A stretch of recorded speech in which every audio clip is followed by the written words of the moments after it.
Now that you've signed up to have your own account on MCIS, you're going to be able to do the assessments to see where your interests lie and what some good careers will be for you. How you do those assessments is you're going to choose the assessments link, and the 4 assessments you're going to be doing are the Career Cluster Inventory, the Interest Profiler Short Form, Skills, and Work Importance Locator.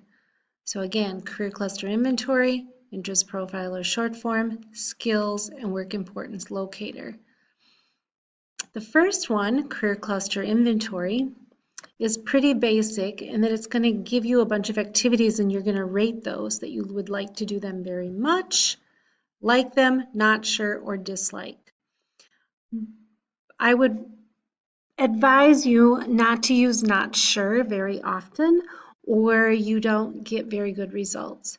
Also, try to be clear on your decision. Would you like it or would you dislike it? The more you can do that, the more usable your results will be. The second one, the Interest Profiler Short Form, is quite similar. Here you're going to do strongly like, unsure, dislike, and strongly dislike. Again, I would not use unsure very often, and as much as you can make a decision that you would strongly like or dislike, you will get the best results. With each one of these assessments, when you're done with them and get to the end, there's going to be a summary box, and I'll show you what that looks like. To see your results, you go to My Portfolio, Sort and Assessment Results, and I'll just open up one of my Career Cluster Inventory reports so you can see what that looks like. So here it says to restore. Now I just typed in a bunch of mumbo jumbo here, but what you should do when you go to save it is put in a good reflection piece. So when you're looking at your results right here, so when you get done with the Career Cluster Inventory, you're going to have results like this. Maybe open these up. Look what's in there. What's in finance? What does finance involve? Do you agree with it? Do you disagree with it? Go back. Look at the next one. So then when you go to save it, it's going to give you this box where it says edit your thoughts about this Career Cluster Inventory set of answers. It'll save you a lot of time in finals week if you make sure that you do that when you go to save each one of these assessments. Now over into the next column, the skills assessment is a little different. When you come to the skills assessment, you're going to choose the option to select skills. Okay, so we're not doing the other 3. You're going to do select skills.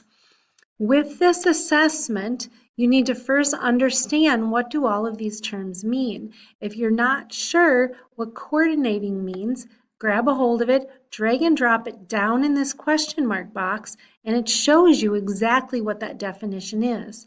After you understand all of these definitions, you're then going to drag and drop in your top 5 most important, the next 10 most moderately satisfying skills, and then finally you're finishing your list of your 20 somewhat satisfying. Please fill all these in because it will help you to get more usable results. Again, when you're done with this one, what's a little different is you're going to go to Get My Results before you're going to get the Save option. So make sure you do that. And the final one, the Work Importance Locator, how this one is different is you're going to place cards. So you're going to choose Place the Cards. And as these statements pop up, you're going to select where you want them to go. So I make use of my abilities. Is that most important to you or least important to you when thinking about a career? And as you fill each one of these in, if you then get to one where you're like, I don't know, I think I would rather put that one here, go ahead and remove one of these by selecting it. See how it took that one out? And then you can put that one in there. So you're going to fill all of these as well. And again, in the direction it says then click Get My Results to explore occupations on these choices. And like always, make sure you type in that summary box. And lastly, make sure that you know how to go and look at those by going to My Portfolio, Sort and Assessment Results. I have a separate video that you can watch on how you're going to actually print all these out as a PDF and submit them on Schoology, and how you're going to research careers after you have that done.